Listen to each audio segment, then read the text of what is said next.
আজকে একটা আপনাদের পনির রেসিপি দেখাবো। এই দেখেন, এটা 1 কিলো দুধ, একটা না, এই জালনা দিয়ে ফেলে দিয়েছি কাগজটা। আর এই একটা 1 কিলো দুধ, এই যে এই দুধটা জ্বালিয়ে আমি 700 গ্রাম 600 গ্রাম করবো। করার পরে আপনাদের দেখেন কি পরিমাণে সর হয়েছে। এটা আমরা ঘি বানাবো। আর ওই দুধটা জ্বালিয়ে আমরা 750 হয়েছে। এই দেখেন একদম গাঢ় গাঢ় করে নিয়েছি, 300 গ্রাম জ্বালিয়ে নিয়েছি। আর ওই সরটা উঠিয়ে আমরা 1 সপ্তাহ সর দিয়ে একটা ঘি তৈরি করে দেখাবো। এই যে ছানা কাটা পাউডার দিচ্ছি, দেখেন।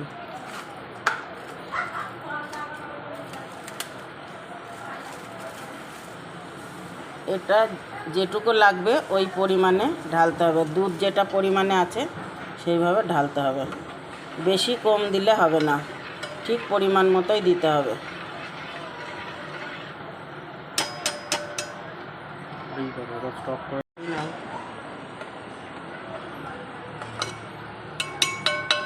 এই দেখেন এটা পরিমাণ মতো দিয়াতে আর একটু সময় হালকা গরম করে নিয়েছি।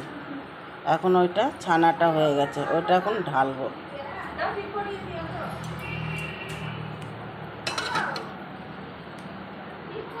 গ্যাসটা অফ করে দিচ্ছি।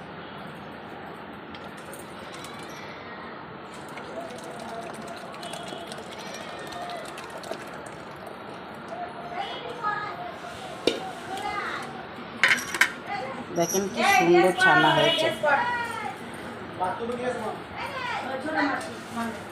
একটা সুতের কাপড়ের পরে ঢেলে নেবে। টেরিকটের কাপড়ে হবে না, সুতের কাপড়ে ঢেলে নিলে ওটা জলটা ভালো করে ঝরে যাবে। এখন জলটা ঝরিয়ে নেব আমরা।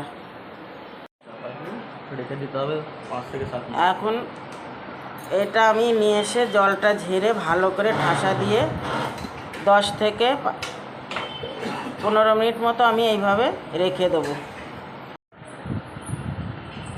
10 থেকে 15 মিনিট রেখেছি। দেখেন কি মজাদার একটা পনির করেছি। পিস করে নিলেই হয়ে যাবে।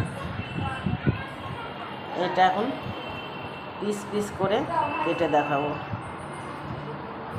এখন বাইরের পনিরটার থেকে ঘরের পনির বানিয়ে খাবেন, এটাতে টেস্টেও পাবেন, খেতেও পাবেন, বাচ্চারাও সব পছন্দ করবে।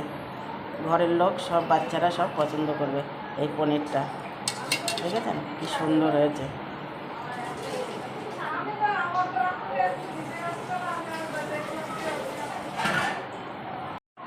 এই পনিরটা এখন তড়কা বানাবো আমরা, এই জন্য পনিরটা ছোট করব।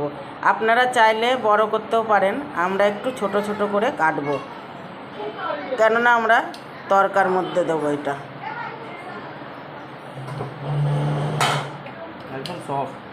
একদম সফট হয়েছে। দেখেন পনিরটা একটা উঠিয়ে দেখা বাবা।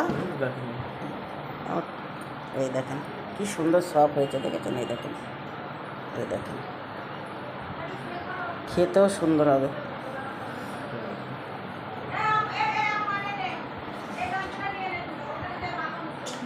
এই দেখেন এটুকু কাটবার। আপনারা যদি পনির রান্না করতে চান একটু বড় করে নেবেন। আমরা এটা তড়কার মধ্যে দেবো, এই জন্য একটু ছোট ছোট করে কেটে নেব।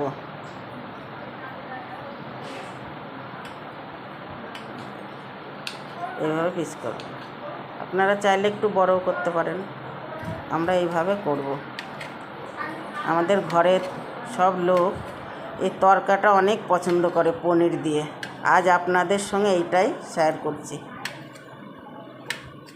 এই দেখেন এইভাবে পুরো পনিরটা কেটে নেব। এটা 3 দিনকার মালাই। দুধটা এত ভালো, এত সর হয় না। 3 দিনে দেখেন কতটা হয়ে গেছে। স্টপ করে দেবে। এই যে মালাইটা, এখন কড়াইটা ভালো করে গরম করে নিয়ে মালাইটা ঢেলে দিলাম। এই মালাইটা আমাদের ডলতেও হবে না, ঠান্ডা জলও দিতে হবে না। এইভাবে দিলেই অলরেডি হয়ে যাবে ঘি। এই যে ঘিটা আমাদের তেলটা বেরোনো চালু হয়ে গেছে। পাশে পাশে থাকলে এটা খুঁচিয়ে এক জায়গায় করে দেবে। আর 5 মিনিট লাগবে আমাদের ঘি বানাতে। এই যে ঘি বেরোনো চালু হয়ে গেছে, এই দেখেন তেলটা বেরিয়ে গেছে। এবার এটা খাঁচা, এটা কিন্তু মুড়ি দিয়েও খাওয়া যায়।